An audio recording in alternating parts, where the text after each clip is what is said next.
कहते हैं कि दुनिया में मन सबसे ज्यादा शक्तिशाली चीज होती है। अगर किसी चीज को तुम पूरे मन से चाह लो तो तुम उसे हासिल कर सकते हो। ये मैं नहीं कहता, ये सभी महापुरुषों का कहना है। लेकिन अगर ये सत्य है, ये सच है, तो जो हम अपने मन से चाहते हैं वो हमें हासिल क्यों नहीं होता है? भाई, कोई भी इंसान अपने मन में दुख तो नहीं चाहेगा, लेकिन वो रहता तो दुखी है। हर इंसान अपने मन से तो कामयाब होना चाहता है, खूब पैसा कामना चाहता है, लेकिन फिर भी वो कामयाब नहीं होता।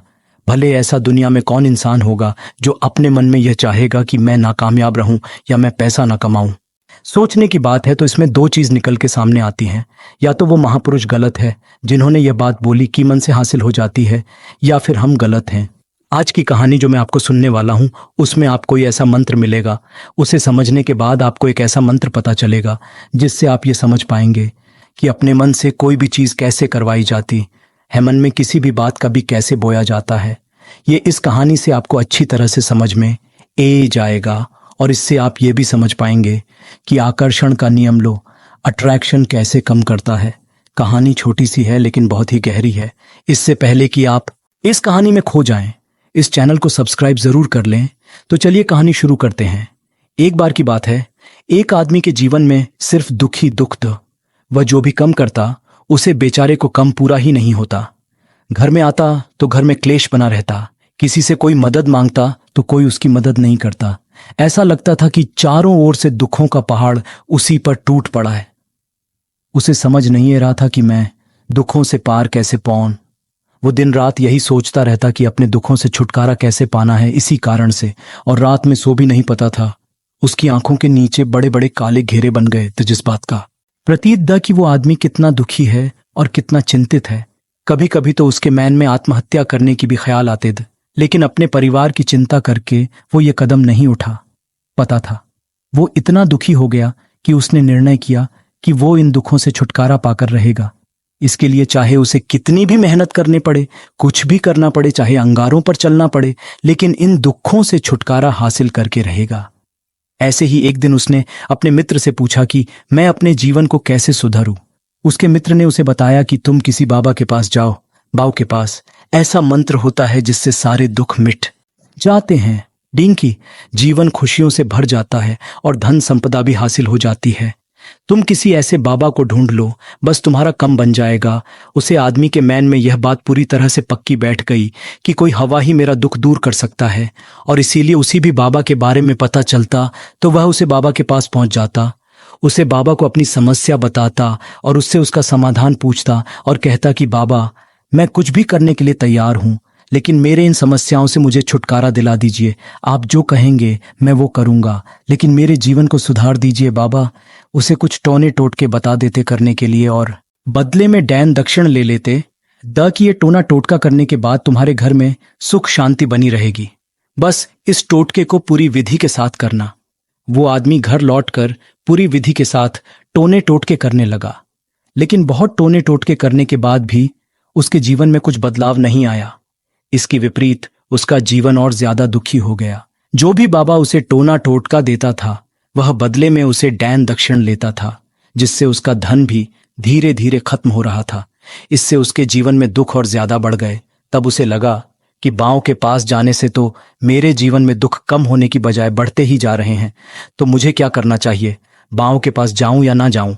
फिर एक दिन एक आदमी ने उसे बताया कि तुम अपने घर में किसी पंडित को बुलाकर हवन करवा लो। हवन होगा, घर शुद्ध हो जाएगा, कोई भी बुरी ऊर्जा होगी घर में तो वो घर से बाहर चली जाएगी।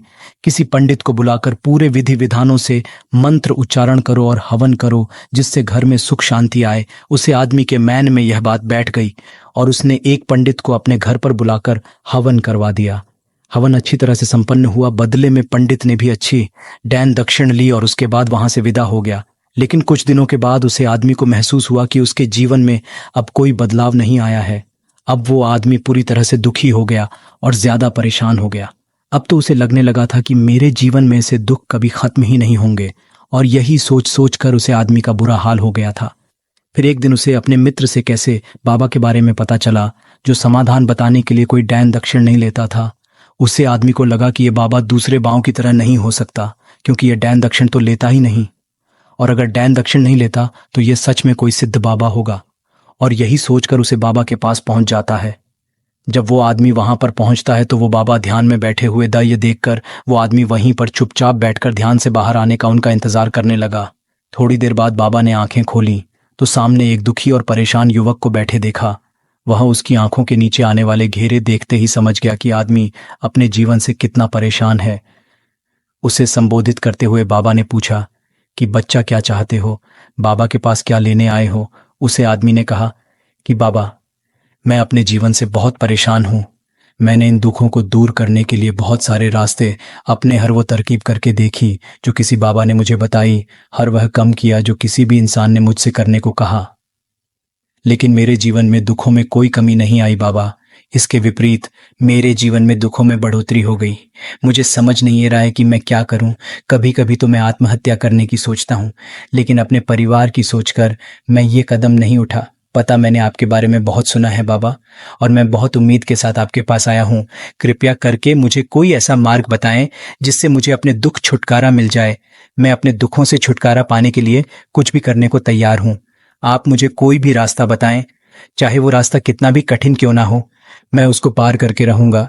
बाबा ने महसूस किया कि आदमी तो सच में बहुत परेशान है। बाबा ने उसकी बात सुनकर कहा कि बच्चा, दुखों को दूर करने के लिए मंत्र ऐसे ही नहीं मिलते। मंत्र पाने के लिए कुछ करना पड़ता है। तुम कुछ कर सकते हो। यह सुनकर पहले तो उसे आदमी ने सोचा कि यह बाबा भी मुझसे ध्यान दक्षिण ही मांगेंगे, लेकिन और कोई रास्ता ना पाकर उसे आदमी ने कहा कि बाबा, आपको जितनी भी ध्यान दक्षिण चाहिए मैं देने के लिए तैयार हूं, लेकिन आपका मंत्र सच्चा होना चाहिए, वह पूरा होना चाहिए, उसका फल मुझे मिलना चाहिए। उसके बाद मैं आपको जो भी डैन दक्षिण लेना चाहते हो वह दे दूंगा। बाबा ने कहा कि डैन दक्षिण तो बहुत छोटी सी चीज है, मुझे वह नहीं चाहिए। इस पर वो आदमी सोच विचार करके बोला, तो बाबा, मैं अंगारों पर भी चलने के लिए तैयार हूं, आप मुझे बस आज्ञा दीजिए। बाबा ने कहा कि अंगारों पर चलने वाली छोटी चीज मैं तुमसे नहीं करने वाला। मैं जो तुमसे करने वाला हूं वो बहुत कठिन मंत्र है, उसे पूरा कर पाओगे। बाबा ने कहा कि बाबा, आप मुझे बताइए तो सही, मुझे करना क्या होगा? मैं कुछ भी करने को तैयार हूं। इस पर बाबा ने उसे कहा कि यहां से जब तुम अपने घर जाओ तो रास्ते में अपने मैन में ये दोहराते जाना कि मैं सुखी हूं, मैं सुखी हूं, मैं सुखी हूं। बार बार अपने मैन में यही दोहराना, और याद रहे जुबान पर यह नहीं आना चाहिए, यह सिर्फ मैन में दोहराना है। ये सुनकर वह आदमी बोला कि वजह कर लूंगा, लेकिन इससे होगा क्या? बाबा बोले, किस मंत्र को करके देखो, वैसे भी तुमने इतने बाँव के मंत्र किए हैं तो इस मंत्र को भी करके देख लो उसे। आदमी ने सोचा कि बाबा कुछ डैन दक्षिण तो ले नहीं रहे, और छोटा सा मंत्र है, इसे तो मैं कर ही लूंगा। वो बोला, ठीक है बाबा, मैं यह मंत्र जरूर करूंगा। वो आदमी ये कहकर वहां से उठकर चलने लगा, लेकिन जैसे ही वो चलने लगा पीछे से बाबा ने बोला कि बच्चा, एक बात याद रखना, जब तुम ये मंत्र अपने मैन में दोहराओ तो तुम्हारे मैन में बंदर के विचार नहीं आने चाहिए, बंदर का ख्याल भी नहीं आना चाहिए, तो हुई यह मंत्र सिद्ध होगा। वो आदमी बोला, मुझे तो आज तक बंदर का कोई विचार नहीं आया, तो अब क्यों आएगा? आप चिंता मत करिए बाबा, मैं बस मैन में यही दो रहूंगा कि मैं सुखी हूं, मैं सुखी हूं। इसके अलावा बंदर का कोई विचार मेरे मैन में नहीं आएगा। यह कहकर वह आदमी वहां से चल दिया। वो अपने मैन में मैं सुखी हूं, मैं सुखी हूं यह दोहराता हुआ थोड़ी दूर ही चला था कि उसके मैन में अचानक बंदर का ख्याल आ गया। बंदर का ख्याल एक बार आया और चला भी गया, लेकिन उसे आदमी ने सोचा कि आज तक तो मुझे बंदर का कोई विचार नहीं आया, ये आज बंदर का विचार क्यों आ गया? और ऐसे करके उसने उसे बंदर के विचार को पकड़ लिया। वो ये भूल गया कि मुझे क्या मंत्र दोहराना है, और वो बंदर के बारे में सोचने लगा। जब थोड़ी देर बाद उसे फिर से होश आया तो वह फिर से अपना वही मंत्र दोहराने लगा जो बाबा ने उसे बताया था, मैं सुखी हूँ, मैं सुखी हूँ। लेकिन अचानक से सामने एक बंदर दिखाई दिया, और यह देखकर उसके मैन में फिर से बंदर का विचार उठ गया, और वह अपने अंदर से विचार को बाहर फेंकना चाहता था। वह चाहता था कि मेरे अंदर किसी भी तरह बंदर का विचार ना आए, लेकिन उसे तो सामने बंदर ही दिखाई दे गया। ऐसे ही जद्दोजहद करते करते वह घर पर पहुंचा, और घर पर पहुंचने के बाद अपनी पत्नी को कहा कि ही बंदरिया, मुझे खाने में बंदर परोस दो। और जब उसे एहसास हुआ कि उसने क्या बोल दिया तो वह अपने बाल नोचने लगा।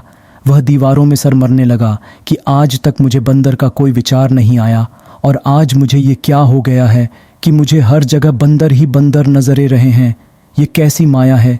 यही सोच सोच कर वो आदमी रात भर सो नहीं पाया। रात भर करवटें बदलता रहा, और सुबह उठकर सीधे उसी बाबा के पास पहुंच गया और उसके चरणों में गिरकर कहा कि बाबा, पता नहीं क्या चमत्कार हो रहा है, आज तक मुझे बंदर का कोई विचार नहीं आया, लेकिन कल से जब से आपने मुझसे कहा कि बंदर का विचार नहीं आना चाहिए, तब से मुझे हर जगह बंदर ही बंदर नज़र ए रहे हैं। उसे आदमी ने कहा कि बाबा, मुझे तो आपके पीछे पेड़ पर बैठा हुआ बंदर भी केले खाता हुआ दिखाई दे रहा है। ये हो क्या रहा है? बाबा ये सुनकर बाबा हंसने लगे। बच्चा, मैन का जाल एक ऐसा जाल है जिसे समझ पाना इतना आसान नहीं है। बंदर तो तुम्हारे रास्ते में पहले भी आते था। जब तुम मेरे पास आए तो इन्हीं पेड़ों पर ये बंदर घूम रहे थे, लेकिन तब तुम्हारे ध्यान में ये बंदर नहीं था। तब तुम्हारे ध्यान में सिर्फ अपने दुख। इसके बाद बाबा ने उसे बताया कि बच्चा, हम जिस चीज़ से भी दूर भगाना चाहते हैं वही चीज़ हमारे मैन में बहुत गहरे में प्रवेश हो जाती है, वह हमारे अंतर्मन में समा जाती है। असल में हम जिस चीज़ से भी छुटकारा पाना चाहते हैं उससे छुटकारा इसीलिए पाना चाहते हैं कि वह हमारे साथ बहुत गहरे से जुड़ी हुई है, और हम जितना ही उससे छुटकारा पाना चाहते हैं वह उतनी ही गहरी हमारे मैन में बैठते चले जाती है, और आखिरकार वह हमारे अंतर्मन में छा जाती है। ऊपर से तो हम चाहते हैं सुखी होना कि मैं सुखी हूँ, सुखी हूँ। हमारे होंठ भी बोलते रहते हैं, लेकिन हमारे मैन में दुख समय होते हैं। हमारे विचारों में, हमारे मैन में हमें दुख ही दुख दिखाई देते हैं। इसीलिए अपनी ज़ुबान से बार बार ये बोलने से कि मैं सुखी हूँ, मैं सुखी हूँ, हम सुखी नहीं होंगे जब तक ये मंत्र हमारे अंतर्मन में प्रवेश नहीं होगा। इस पर उसे आदमी ने पूछा कि बाबा, लेकिन ये मंत्र हमारे अंतर्मन में प्रविष्ट कैसे होगा? ये सुनकर बाबा ने कहा कि बच्चा, अपने दुखों से लड़ना बंद कर दो। जब तक तुम अपने दुखों को दूर करने के सोचते रहोगे तब तक वह दुख तुमसे चिपके रहेंगे, तब तक वो दुख तुम्हारे अंतर्मन पर अपना राज जमाए बैठे रहेंगे। और जिस दिन तुम दुखों के बारे में सोचना ही छोड़ दोगे, उन दुखों से छुटकारा ही नहीं पाना चाहोगे, उसी दिन से तुम्हारी ज़िंदगी से दुख गायब हो जाएंगे। क्योंकि किसी भी चीज़ से छुटकारा पाने के लिए मैं उसे चीज़ के बारे में सोचना पड़ता है, और हम जितना ही उसे चीज़ के बारे में सोचते हैं वह उतनी ही गहरी हमारे मैन में प्रविष्ट होती चली जाती है। हम अधिकतर समय दुखों के बारे में ही सोचते हैं। हम यही सोचते हैं कि हमारे जीवन में दुख है और हमें इससे छुटकारा पाना है। इसी वजह से बार बार सोचने से वो दुख हमारे अंतर्मन में प्रविष्ट हो जाते हैं और हमें एहसास भी नहीं होता। इसीलिए अगर तुम दुखों से छुटकारा पाना चाहते हो तो दुखों से छुटकारा पाने के बारे में सोचना छोड़ दो, तुम्हें दुखों से छुटकारा मिल जाएगा। अक्सर आदमी धूम्रपान छोड़ना चाहता है, शराब छोड़ना चाहता है, सुबह अपने आप से वादा करता है कि मैं कोई भी गलत काम नहीं करूँगा, लेकिन शाम को जब लौटता है तो नशे में चूर होकर लौटता है। ऐसा क्यों होता है कि जो हम सोच रहे हैं वह पूरा कर ही नहीं पा रहे हैं? असल में हम उसे चीज़ को बहुत ज़्यादा तवज्जो दे रहे हैं, उसे चीज़ को बहुत ज़्यादा नीयत दे रहे हैं। जब भी हम उसे चीज़ को छोड़ने के बारे में सोचते हैं तो हम उसकी इम्पोर्टेंस यानी कि विशेषता और ज़्यादा बढ़ा देते हैं। हमारा मैन उसे चीज़ के बारे में जितना ज़्यादा सोचेगा, शराब या धूम्रपान छोड़ने के बारे में जितना ज़्यादा सोचेगा, हमारा मैन उतना ही उसे चीज़ के पीछे ज़्यादा भागेगा। हमें उसे चीज़ से लड़ना नहीं है, बल्कि बिना सोचे गुजर जाना है। और अगर इस मंत्र को हम समझ लेते हैं तो हम अपने जीवन में जो भी पाना चाहते हैं उससे अपने अंतर्मन में दल सकते हैं। और एक बार वो लक्ष्य हमारे बैठ जाता है तो फिर सफलता पाने में कोई समस्या नहीं आती, कोई दिक्कत नहीं आती। तो दोस्तों, कैसी लगी आपको ये कहानी कमेंट सेक्शन में ज़रूर बताएं, और अच्छी लगी तो इस चैनल को सब्सक्राइब करना ना भूलें। तो मिलते हैं अगली कहानी में, तब तक के लिए अपना ख्याल रखें।